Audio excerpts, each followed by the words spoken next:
Messieurs les chefs d'État et de gouvernement, les chers frères,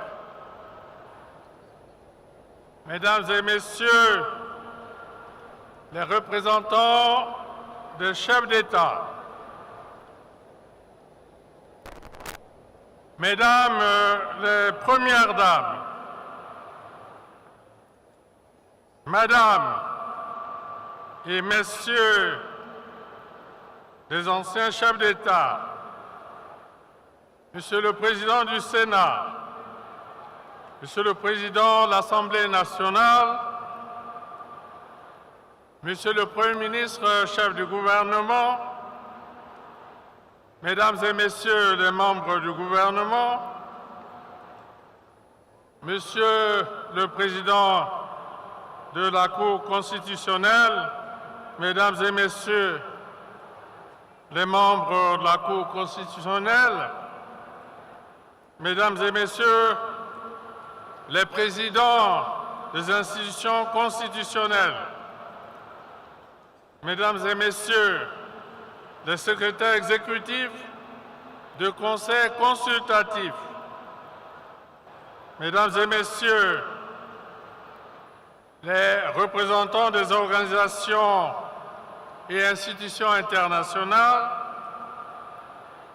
Mesdames et Messieurs les parlementaires, Mesdames et Messieurs les ambassadeurs et chefs de mission diplomatiques, distingués invités, Mesdames, Messieurs, avec la tenue réussie dans la paix des cœurs et la tranquillité des esprits, la transparence du scrutin présidentiel du dimanche 15 mars 2026, la République du Congo, notre cher beau pays, vient de doter ses annales politiques d'une nouvelle page rédigée à l'encre indélébile d'une grande responsabilité historique. Conforme à notre agenda démocratique, cette élection a mobilisé l'ensemble de la population à toutes les phases de sa préparation et de son déroulement, ce qui a permis un taux de participation de 94,65%. Le peuple m'a renouvelé sa confiance avec 94,90% des suffrages exprimés. Nous nous retrouvons donc aujourd'hui pour magnifier à travers la présente cérémonie d'investiture la grande sagesse de notre peuple dans l'exercice de la démocratie. Mais auparavant, je voudrais formuler mes sincères remerciements aux chefs d'État et de gouvernement qui, en dépit des contraintes de calendrier, ont accepté de rehausser par leur présence la solennité de cet important événement. En effectuant le déplacement de Brazzaville, vous témoignez une fois de plus de la force des liens de fraternité qui nous unissent personnellement, ainsi que la vitalité de l'amitié et de la solidarité qui fondent l'étroite proximité de nos peuples. J'exprime les mêmes sentiments de profonde gratitude aux délégations et personnalités venus pour partager avec nous ces instants. Je formule toute ma reconnaissance aux filles et aux fils du Congo qui, dans une ferveur inédite et par une participation massive au scrutin du 15 mars dernier, ont accompli leur devoir civique en toute responsabilité, en portant leur suffrage sur mon projet de société. Les Congolaises et les Congolais ont fait le choix de l'expérience, de la responsabilité, de la stabilité et de la continuité. Le peuple m'a donc accordé à nouveau sa confiance. Pour faire confiance, il faut d'abord croire. Le peuple croit en mon projet, l'accélération de la marche vers le développement. C'est par ailleurs avec beaucoup d'émotion, teinté d'une grande humilité, que j'apprécie ce nouvel appel du devoir. C'est tout le sens de mon serment de ce jour. Dès lors, je m'engage à ne ménager aucun effort dans la prise en main et la gestion des principaux défis du développement de notre pays. Porter la foi et l'espérance du peuple est une lourde responsabilité devant ma conscience, devant l'histoire. Plus précisément, l'engagement que je prends est de ne jamais trahir ce peuple qui s'est mobilisé pour m'honorer et me renouveler sa disponibilité.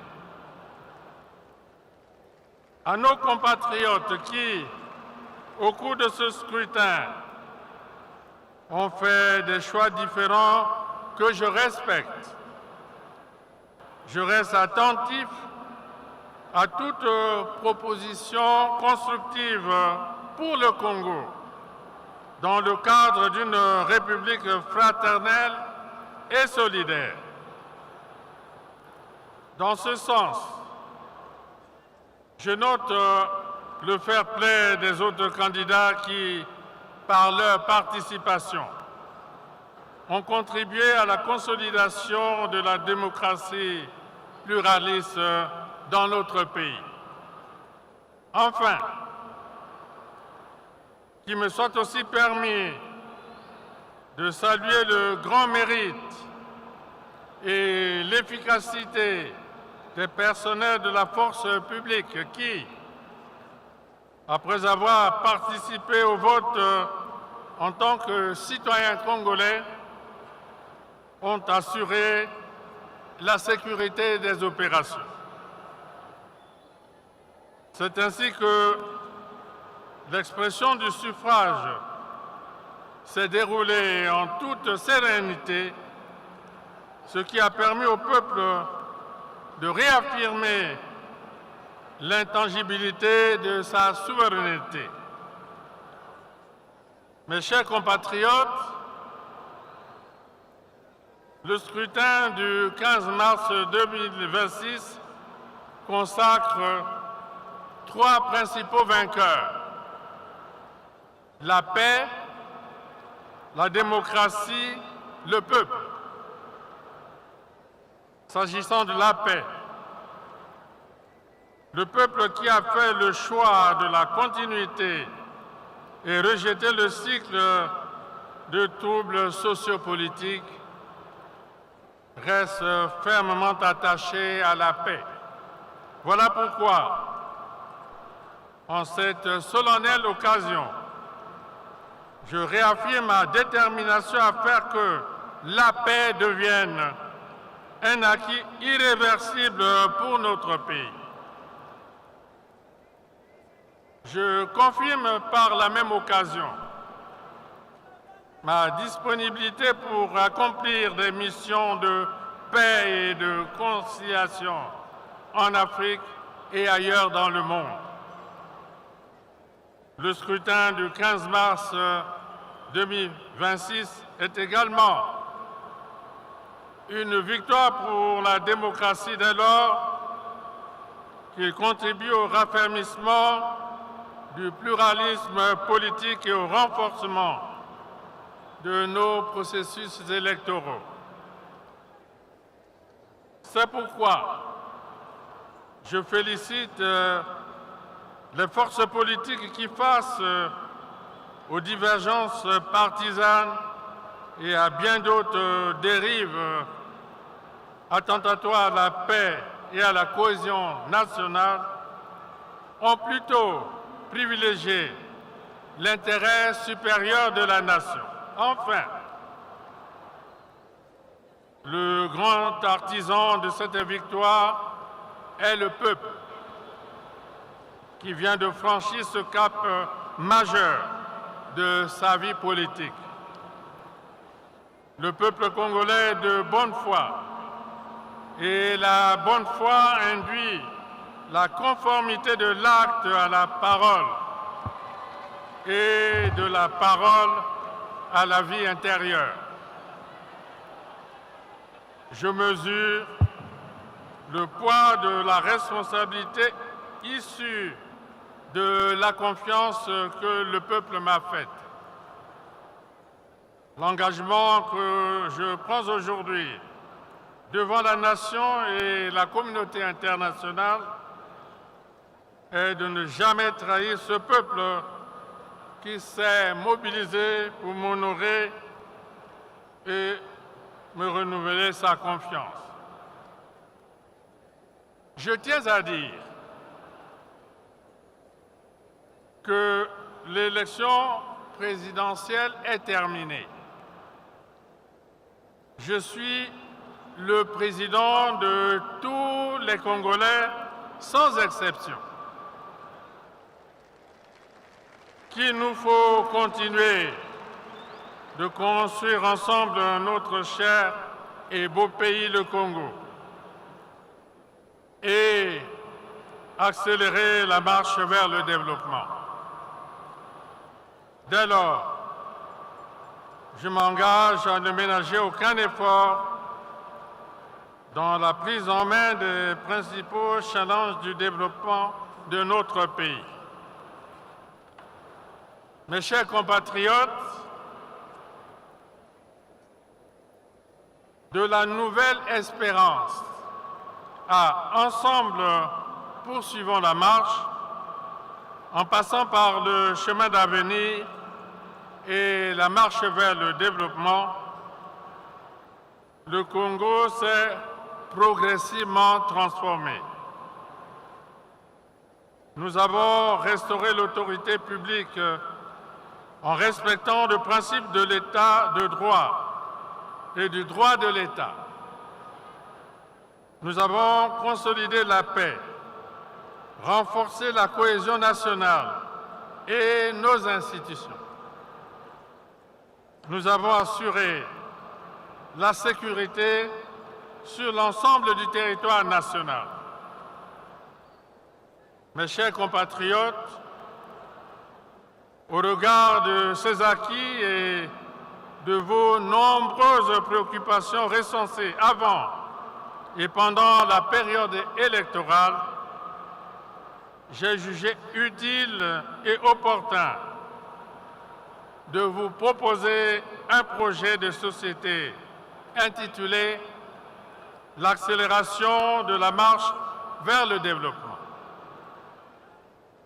La poursuite de la construction d'un Congo uni, ambitieux, innovant et prospère se fera à travers 10 actions prioritaires.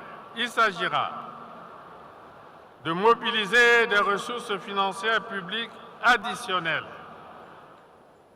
d'accroître l'investissement dans le capital humain, d'amplifier la lutte contre les comportements déviants des agents de l'État, de redynamiser l'économie nationale, de prioriser l'agriculture au sens large et l'industrie, de créer des emplois en plus grand nombre, de poursuivre le déploiement des infrastructures de base et de développement, de promouvoir la recherche scientifique, l'innovation technologique et le progrès technique, d'approfondir les droits sociaux et de préserver un environnement sain pour la population.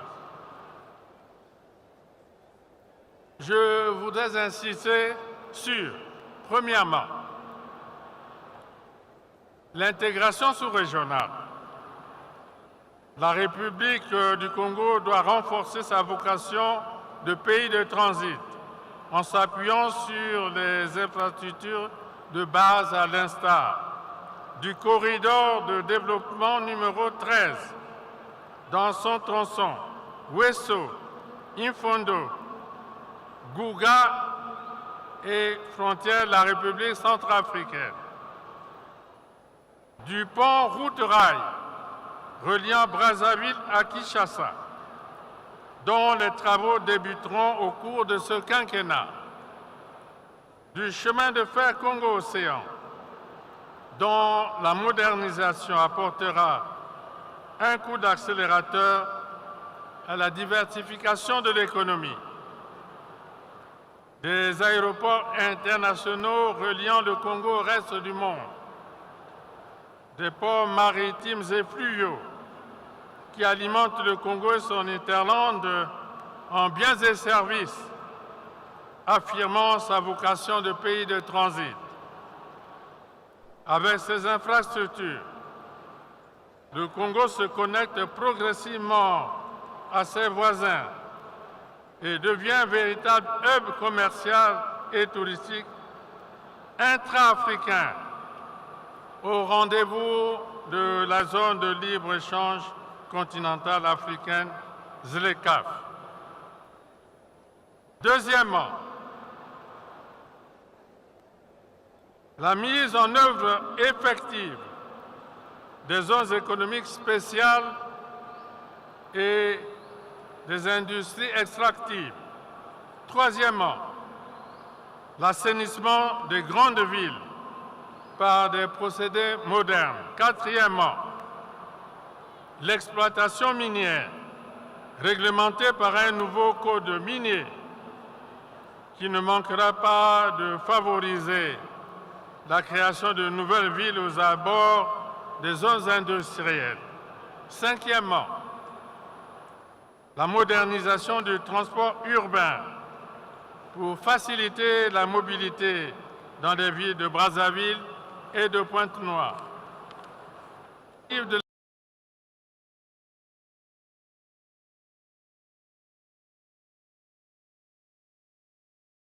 Mission 300 qui vise à donner l'électricité à 300 millions d'Africains d'ici 2030.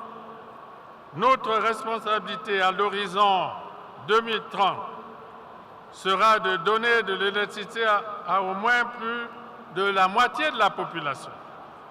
Cet objectif, dont les 5 piliers projettent l'ambition du Congo de la prospection à la production de l'énergie.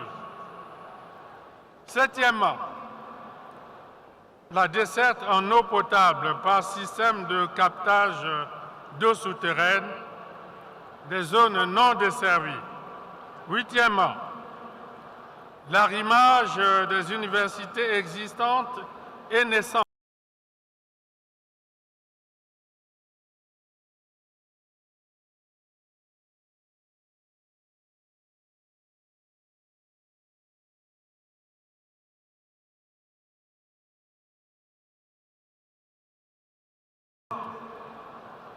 à la recherche scientifique, aux technologies nouvelles et à l'intelligence artificielle.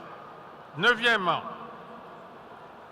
la création accélérée d'opportunités d'emploi au profit des jeunes et des femmes dans le secteur de l'agriculture au sens large.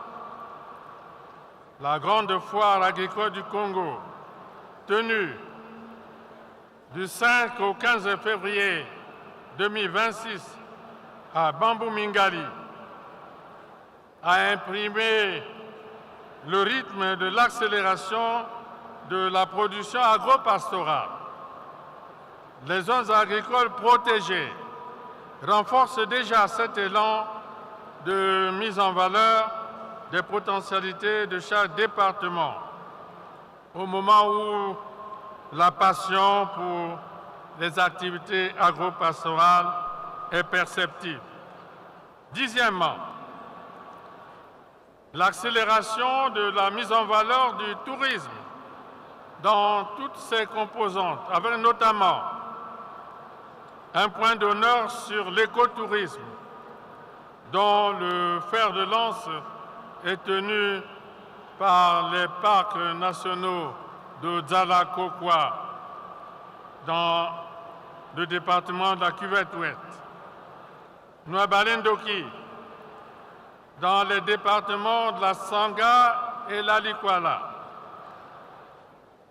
et de Konkwati dans le département du Kwilu. Onzièmement, la revitalisation des sports et loisirs pour un renouveau certain. J'y veillerai personnellement au cours de ce quinquennat. Mesdames et Messieurs, distingués invités, m'adressant spécifiquement à la jeunesse, je voudrais souligner la place et le rôle majeur de cette couche la plus nombreuse et la plus valide de notre population dans l'accélération de la marche vers le développement. Par son dynamisme, son énergie et sa vitalité, la jeunesse demeure le moteur essentiel de la créativité et du leadership transformationnel pour notre pays. Accélérer la prise de conscience des jeunes appelés à prendre le relais, à apprendre et à assumer et à s'assumer, devient une exigence capitale. Jeunes Congolais, vous êtes l'avenir du Congo, un avenir qui se conjugue au présent. Ce qui se fait aujourd'hui anticipe les obligations et les préoccupations auxquelles vous ferez face demain. D'où la nécessité de connaître le pays, de l'aimer et de connaître son histoire. On ne peut pas prétendre assumer et gérer la cité demain sans préparer et disposer du savoir, de l'expertise et de l'expérience qu'exige la concurrence et la compétitivité. J'invite la jeunesse au travail et à l'humilité, à interagir avec les anciens dans une sorte de contrat de génération, dans une société participative, pour rester en phase avec un adage antique selon lequel l'action est la force de la jeunesse, le conseil est la force des anciens. Aux femmes,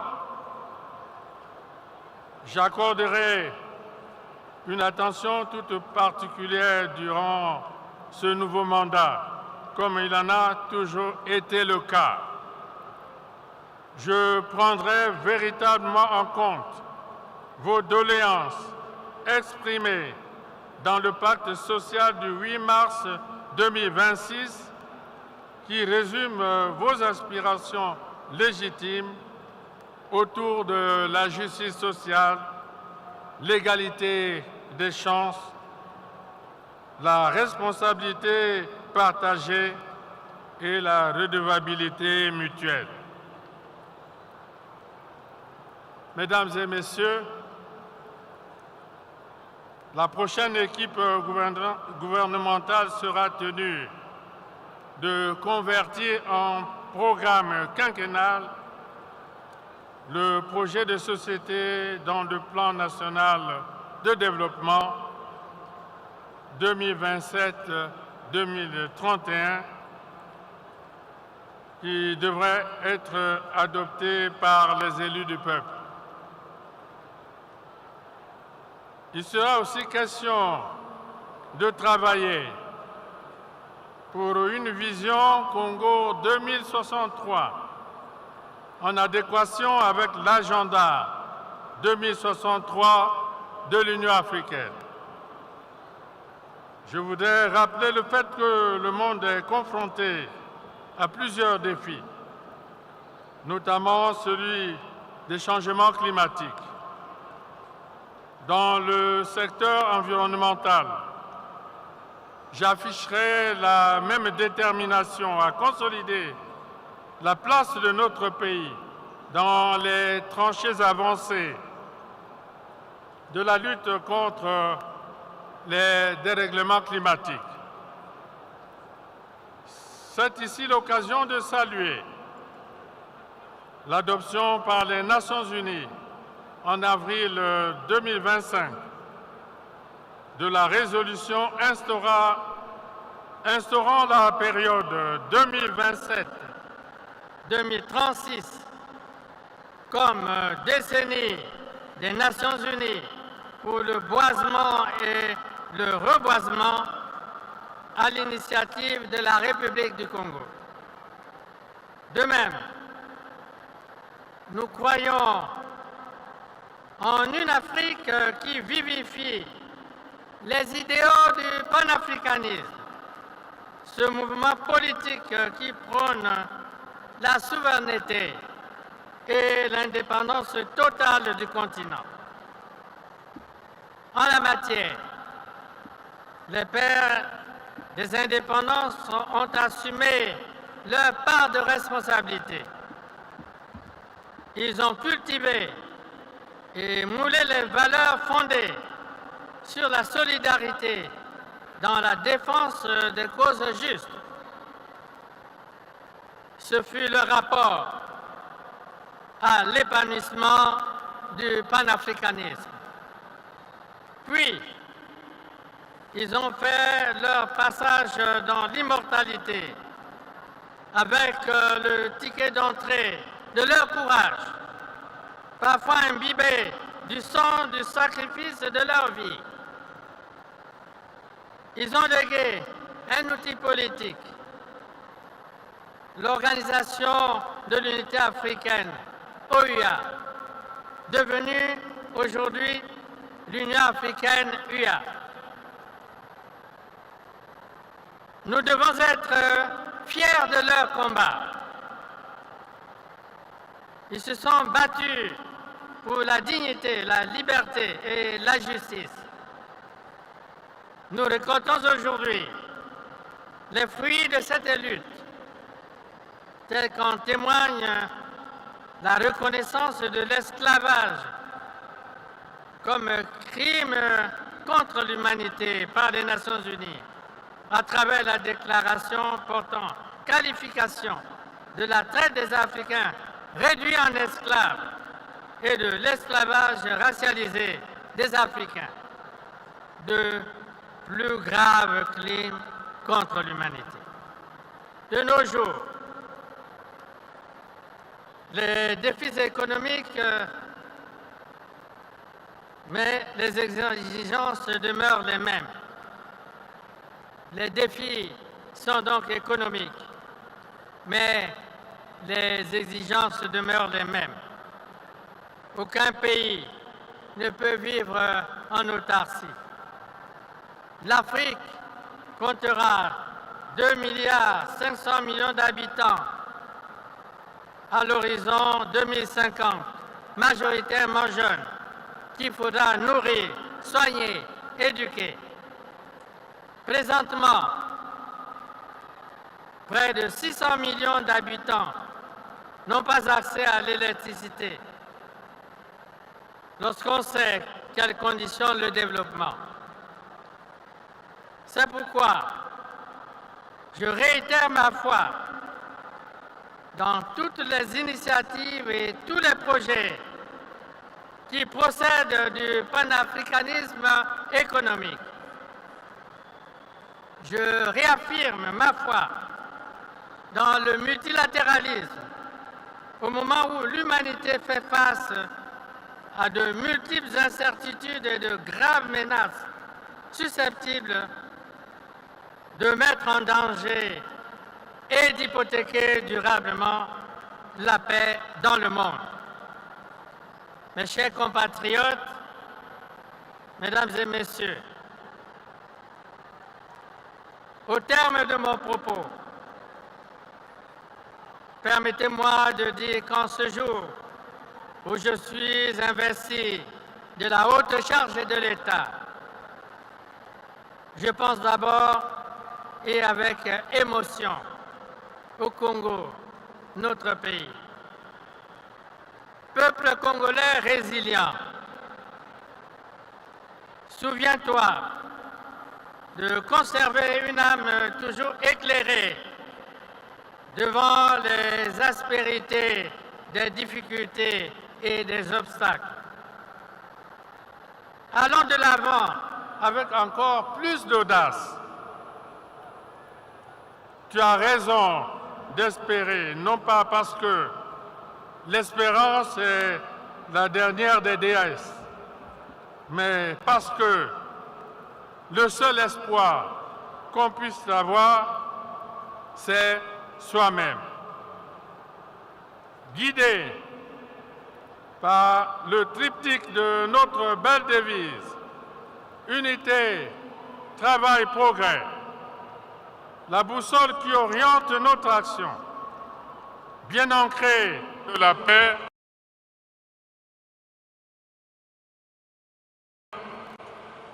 engageons-nous résolument dans la marche accélérée vers le développement pour que vive la République, vive le Congo. Je vous remercie.